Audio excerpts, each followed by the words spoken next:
In this training, we are going to treat lateral and medial epicondylitis.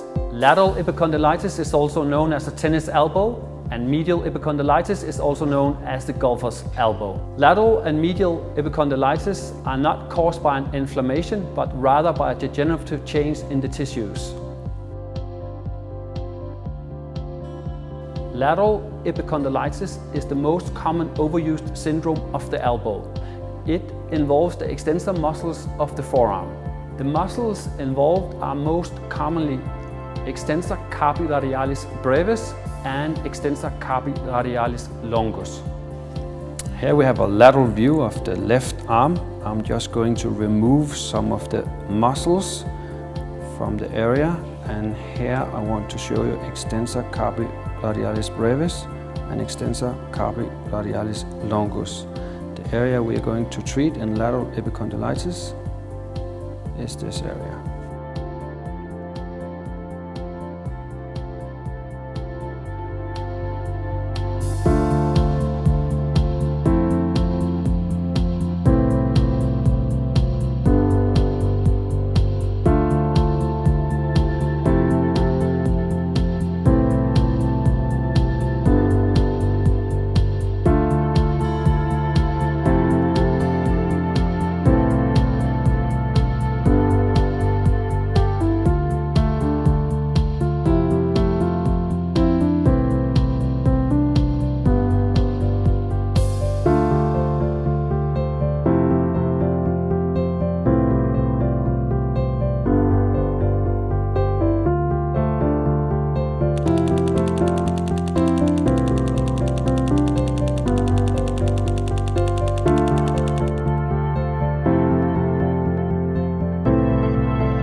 Medial epicondylitis is caused by an injury to the muscles of the forearm flexors. Here we have a medial view of the left elbow. I'm going to mark out the medial epicondyle. Then we are going to add the flexors of the forearm, which attaches to the medial epicondyle. And this is the area that we're going to treat for medial epicondylitis.